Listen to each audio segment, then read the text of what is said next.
La plática la tengo estructurada de la siguiente forma: una introducción, objetivo, unos antecedentes breves sobre la anatomía ecológica. Abordaremos la parte ecológica de mimosa, abarcando aspectos de madera y de semilla, y por último unas breves conclusiones. Bueno, primero vamos a ubicar a nuestro objeto de estudio, que es mimosa.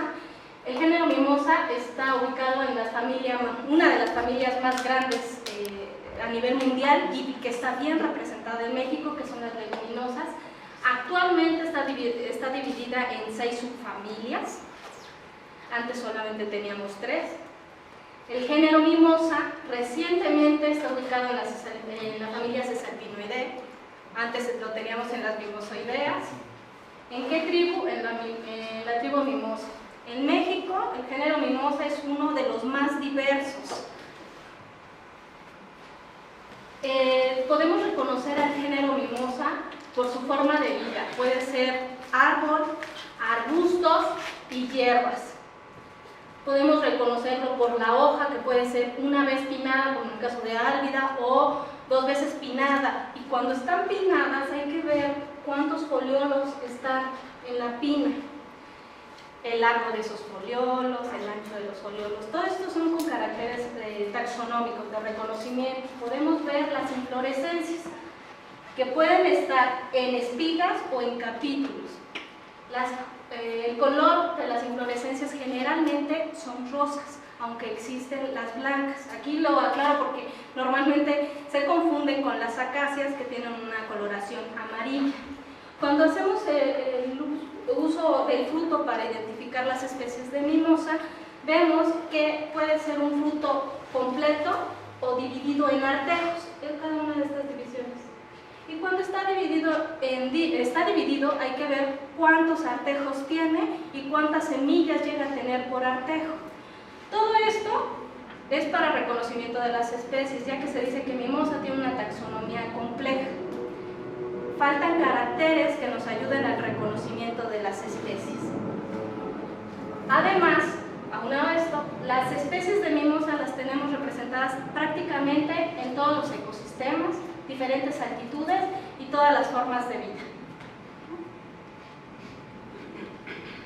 ¿Qué sabemos de mimosa? Tenemos muchos aspectos estudiados en mimosa, aspectos biológicos, sistemáticos, ecofisiológicos, etnobotánicos y ecológicos, pero todo ha sido como una enorme parte de rompecabezas aislado, ¿no? Entonces, ¿qué tenemos de los aspectos biológicos? Primero, los sistemáticos, que se han abordado aspectos de mimosa en floras, monografías, y se han hecho aspectos filogenéticos. En los biológicos tenemos biología reproductiva, fenología, los aspectos de cuándo florecen, fructifican las especies, un poco de anatomía de madera, producción de semillas, cuántas semillas se producen producen las especies, y algunos aspectos de germinación. Se han hecho estudios etnobotánicos porque varias de las especies han sido sugeridas para restaurar, pero también se están viendo si tienen usos dentro de sus poblaciones. Y si las tienen, pueden ser usos ornamentales, melíferos, de cerca viva, madera, combustible, entre otros. No todas presentan todos, ¿no? Pero sí algunos de ellos. Aspectos ecológicos, de nodrizaje. Las especies de mimosa, principalmente mimosa luisana, es considerada una planta nodriza de una calcácea columnar. Las mimosas tienen interacciones con hongos micorrizógenos arbusculares y costras biológicas. Forman islas de recursos, es decir, debajo de este árbol, en el caso de mimosa luisana, se establecen las condiciones para que lleguen otras especies. Hay tolerancia al estrés hídrico en las mimosas. Se han hecho aspectos biogeográficos, distribución de especies de mimosa para reconocer los patrones de endemismo de las mimosas, y los ecofisiológicos sobre germinación, haciendo germinación a diferentes contenidos de humedad para ver si estas resisten y sobre todo si pueden germinar. Sin embargo, yo les digo que todo esto ha sido aislado, se trata de formar un gran rompecabezas, y el objetivo de esta presentación es presentarles lo que he realizado durante 14 años con relación a la anatomía ecológica del género, de manera de que para contribuir con una pieza más a ese rompecabezas. Primero, pues hay que tratar de definirles qué es lo que consideramos anatomía ecológica o recientemente llamada ecoanatomía. Estudia las relaciones entre las características morfológicas y anatómicas de las especies y el ambiente en el que se desarrolla, de manera que los cambios morfológicos y anatómicos están respondiendo al ambiente, sin quitar el peso de lo genético. Los factores a los que probablemente están respondiendo es a la altitud, latitud, clima, suelo, entre otros. Aquí es donde les voy a platicar cómo iniciamos esta parte ecológica, con una piececita más para ese rompecabezas. Nosotros elegimos, empecé a trabajar hace muchos años en el Valle de Tehuacán, una región semiárida. Colectamos 6 especies de mimosa y empezamos a ver los vasos funcionales. Por ende, nosotros hipotetizamos que una planta arbórea tiene mayor número de vasos funcionales. ¿Cómo respondería ante la temporada, ante una estación de lluvias secas? Nosotros cuantificamos vasos funcionales, no funcionales y taponeados. Nosotros vimos que existe una interacción entre la temporada y el año de colecta, lo que significa que el número de vasos funcionales, no funcionales y taponeados depende de la temporada en la que lo colecto y del año en el que colecto. Esto se hizo durante 2 años.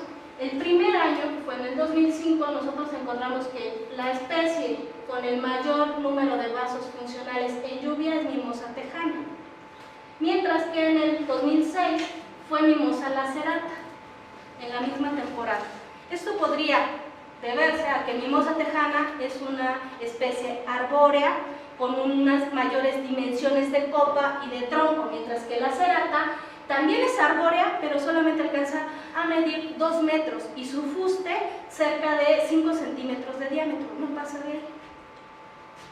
Los vasos no funcionales, Mimosa lacerata y Mimosa tejana, son los que tienen mayor de vasos no funcionales al inicio de lluvias. Y estos se disparan cuando llueve. Las mimosas tienen esa capacidad de poder reactivar sus vasos. Nosotros encontramos esto, pero nos surgió la duda de ahora cómo es la madera de mimosa. Para esto nosotros hicimos una revisión de los factores que pueden estar influyendo en la anatomía. Encontramos que el diámetro de vasos, número de vasos y longitud de la fibra está relacionado con la altitud. A mayor altitud disminuye el diámetro de los vasos.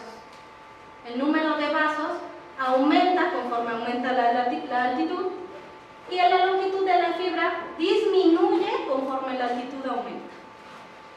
El diámetro de los vasos y la longitud de los vasos también está relacionado con la altitud.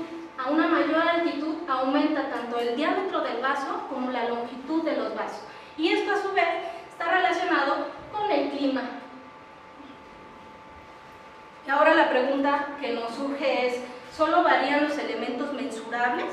Es decir, todos aquellos que podemos medir. Para ello, nosotros elegimos estudiar la madera de las mimosas, seleccionamos especies en campo. Estas están distribuidas en diferentes estados de la República y en diferentes ambientes. Utilizamos metodología convencional en anatomía de la madera, desde establecer a qué altura vamos a cortar el tronco y cuáles vamos a utilizar para tablillas y para análisis microscópico. Ya haciendo análisis microscópico de cortes, realizamos cortes transversales de estas 8 especies.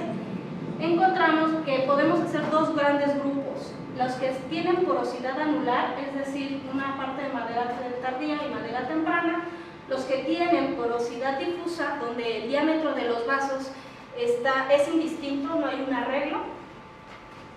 Esta es otra con la porosidad anular.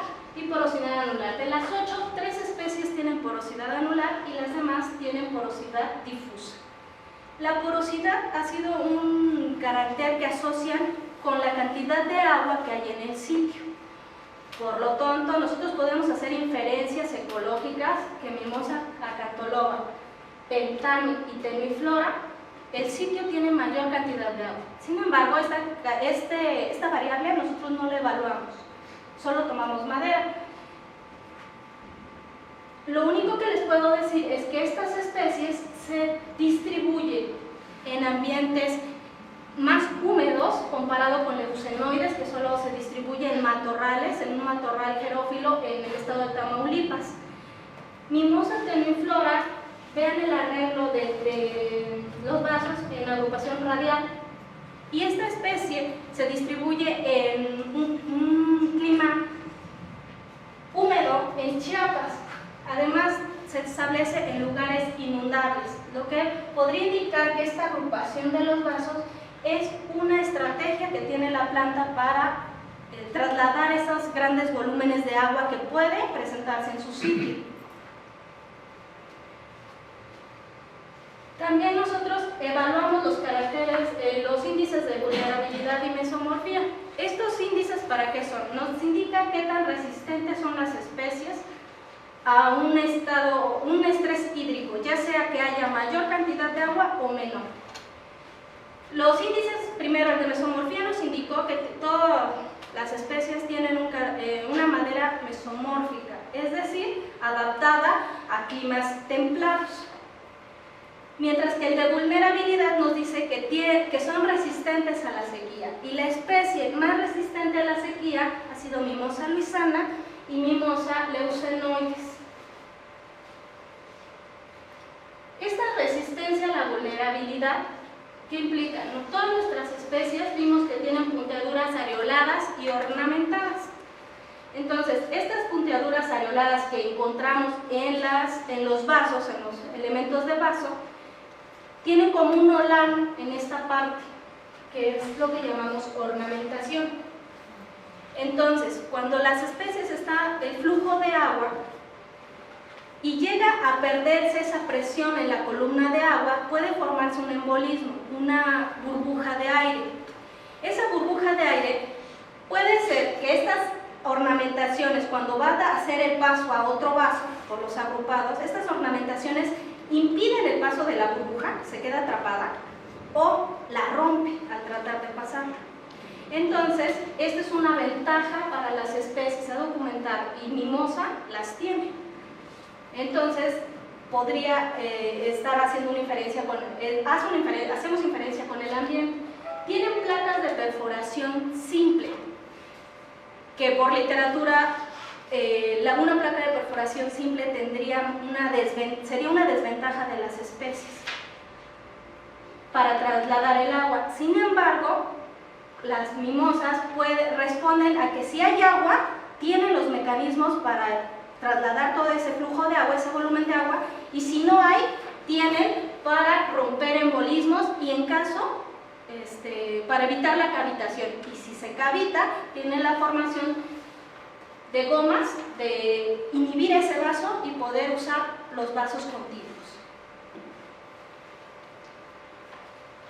Seguimos trabajando con madera y nosotros vemos Mimosa culeaticarpa y Mimosa luisana, en ese orden. Vemos que Mimosa culeaticarpa nosotros la colectamos en un lugar mésico, Mimosa luisana, endémica del Valle de Tehuacán. Encontramos que Mimosa culeaticarpa tiene porosidad anular y porosidad difusa. Los radios en Mimosa culeaticarpa son uniseriados y altos, mientras que en luisana son biseriados y bajos. Ustedes notarán que casi no se ven. Tienen radios homocelulares procumbentes. Y otra vez encontramos las punteaduras areoladas y ornamentadas. Entonces, Mimosa culeaticarpa, que es un sitio mésico, responde, aquí se ven los cambios en humedad, con la porosidad anular, y tiene mayor número de diámetro en los vasos, comparado con Mimosa luisana. Pero nosotros nos fuimos así haciendo preguntas, ¿no? De uno nos llevaban a otras. Esto es habiendo a individuos adultos, pero ¿qué pasa en las etapas vulnerables de las mimosas o de cualquier planta? Y por eso nos fuimos a hacer germinación. Nosotros evaluamos la germinación de Mimosa culiaticarpa, Mimosa luisana, vemos que hay diferencias en el tamaño de la semilla. Culiaticarpa tiene es una semilla más grande, digámoslo así, y están infestadas por brúquidos. Vean, Mimosa culiaticarpa, cerca del 12% está parasitada por brúquidos. Y Mimosa luisana, casi el 50% de sus semillas está infestada por brúquido. Ahora, hicimos un proceso de escarificación porque por literatura sabemos que las leguminosas, en el específico la del género Mimosa, se debe escarificar, pero no se había probado para estas especies. Nosotros tenemos un control de no escarificadas contra escarificadas. Veamos que si no escarificamos la semilla, sí germinan, pero los valores son inferiores al 10%. En el caso de culiaticarpa solo se alcanza el 1%. Cuando escarificamos, los valores incrementan notablemente, entre el 70 y 80% de germinación. Después nosotros nos basamos solo en las escarificadas. Sometimos las semillas en diferentes temperaturas, desde 5 a 45 grados, con un intervalo de 5 grados, y calculamos el porcentaje de germinación y la tasa de saturación. La tasa de saturación es cuántos días tienen que transcurrir para alcanzar el porcentaje final. Y aquí les recalco, vean que a 25 y 30 grados son donde se alcanzan los mayores porcentajes para ambas especies. Pero Mimosa culiaticarpa necesita 2 días para alcanzar los porcentajes finales, mientras que luisana en el primer día escarificada alcanza hasta el 100%. Posteriormente calculamos las temperaturas óptimas de germinación y encontramos que ambas especies están en 25 grados y esto concuerda con lo que ha sido publicado para otras especies de mimosa. Ya vimos que hay que escarificar y todo, pero ¿qué pasa cuando tenemos semillas en almacenamiento? Sabemos por nuestro grupo de investigación que las mimosas no forman banco de semillas. Entonces, cuando nosotros colectamos y las almacenamos, ¿estas son viables? Por literatura sabemos otra vez que las leguminosas son ortodoxas y muy longevas, pero no se ha probado para todas las especies, entonces para no caer en generalizar. Probamos varias edades de la semilla, o periodo desde recién colectada, que corresponde a 0 meses, 12, 72 y 84 meses. Volvimos a hacer un tratamiento de escarificación contra las no escarificadas y vemos que las de 0 y 12 meses son las que alcanzan mayor porcentaje de germinación y vean que otra vez se hacen grupos. Si tú escarificas, alcanzas los mayores. Entre 72 y 84 también germinan, pero se alcanza un porcentaje de 86%.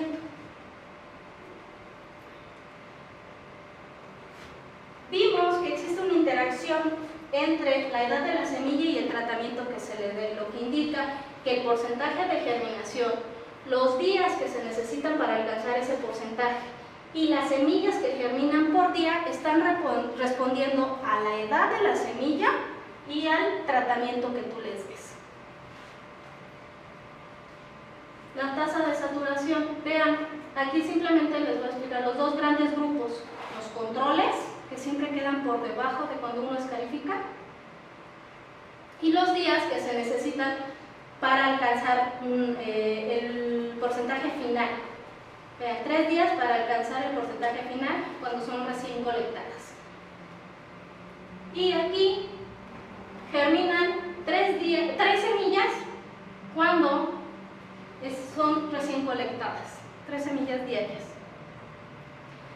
Bueno, ya vimos lo que es germinación, que les tenemos que dar un pretratamiento de germinación, un tratamiento de escarificación, pero normalmente en la literatura se reportan varios métodos de escarificación, el ácido, el mecánico, el térmico, pero ¿cómo saber cuál es el adecuado? Entonces nosotros nos metimos a lo que es la morfología y anatomía de la semilla. Aquí solo les presento algunas fotos que esto fue parte también del postdoctorado, donde vemos primero la forma de la semilla, que en mimosa van de forma generalmente lenticular, solamente en Luisana puede ser circular, lo que llevamos de 30 especies. El pleurograma, que no sé si lo alcancen a distinguir, siempre está en ambas caras de la semilla, sí, pero unos pueden ser más cortos que otros, vean este. ¿Qué otra cosa vimos? La lente. La lente de la semilla puede ser circular u oval. Puede estar en forma de cúpula elevada o estar hundida. El hilo siempre, hasta ahora, lo que hemos encontrado es circular. Puede o no tener restos del funículo. El micrópilo puede estar elevado u hundido. En estas, ahora nos fuimos a analizar la parte interna de la semilla. Vemos que la testa de las semillas está compuesta por una capa de macroesclereidas en caso de Aculeatic-carpa, mientras que en Luisana y Calcícola tenemos dos capas de esclereidas, las macro y las hoste.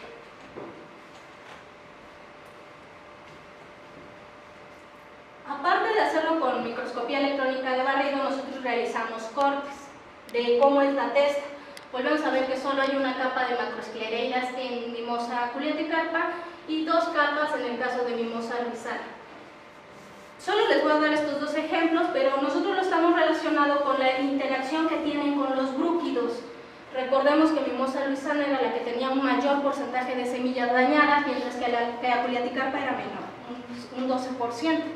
Aculeatic-carpa tiene una distribución amplia en México que va desde las zonas templadas a las zonas secas, por lo tanto, pues tiene mayor probabilidad de germinar. Mimosa luisana solo está en las secas. Ustedes dirían, pues sería una desventaja, ¿no?, tener dos capas.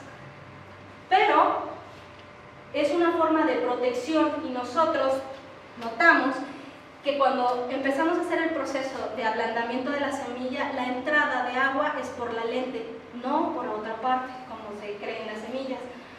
Hicimos una observación de la lente de las semillas y vean la variabilidad que hay solo en la región de la lente.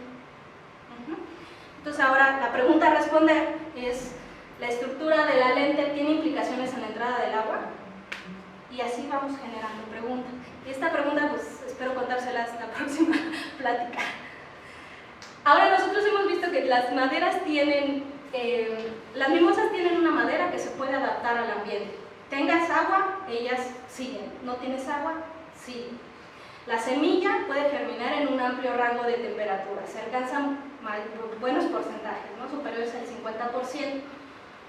Nos metimos a hacer modelado de distribución. ¿Qué pasa con las mimosas? Aculeatic-carpa y luisana. Los puntos significan la distribución conocida de las especies. Nosotros vemos que en esta partecita gris más tenue es donde están las condiciones para que esta especie pueda ampliar su distribución. Vean a mimosa luisana, es endémica del Valle de Tehuacán, pero las condiciones están en otras partes del país para que amplíe su distribución.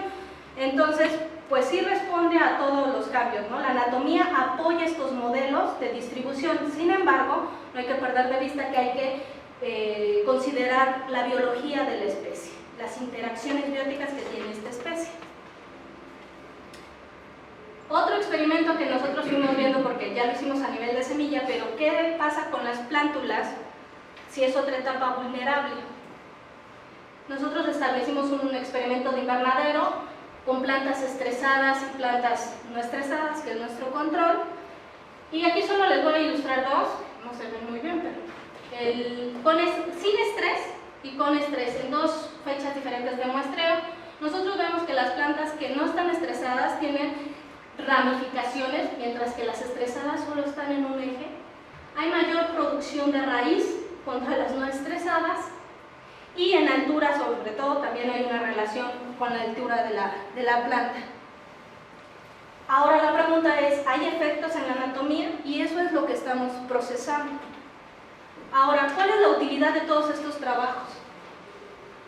Bueno, nosotros lo estamos haciendo con el enfoque de restauración y conservación de especies y de sitios.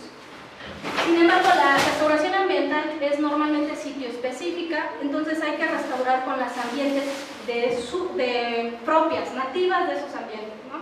Entonces nosotros procuramos, todo lo que les presenté es ir formando el rompecabezas, ir aportando para seguir sustentando la hipótesis de que las mimosas son especies importantes y que pueden ser usadas en la restauración ambiental. Ahora, no solamente es lo que les presento, sino si juntamos todo lo que se ha documentado de las mimosas, pues ahora sí podríamos empezar a formar nuestro rompecabezas, aunque siempre van a quedar preguntas sueltas y pues considero que es lo bonito de un experimento, ¿no? Que vayan surgiendo más y más preguntas. Aquí les presento qué estamos haciendo ahora. Estamos viendo cómo afecta el estrés hídrico, el desarrollo y la anatomía de la planta, estudios de capacidad germinativa. Hemos incursionado en la ecoanatomía foliar para ver los caracteres del foliolo. ¿Qué faltaría por hacer? Una ontogenia de semillas, desarrollo y establecimiento de plántulas, ya que en campo no encontramos plántulas de mimosa, es muy raro encontrarlas. Explicar patrones de distribución y sobre todo hacer modelado también de cambio climático, biología reproductiva y todas las preguntas que vayan saliendo. Y pues por último nada más les agradezco a todo mi equipo, que sin ellos pues no hubiera sido posible tener todos estos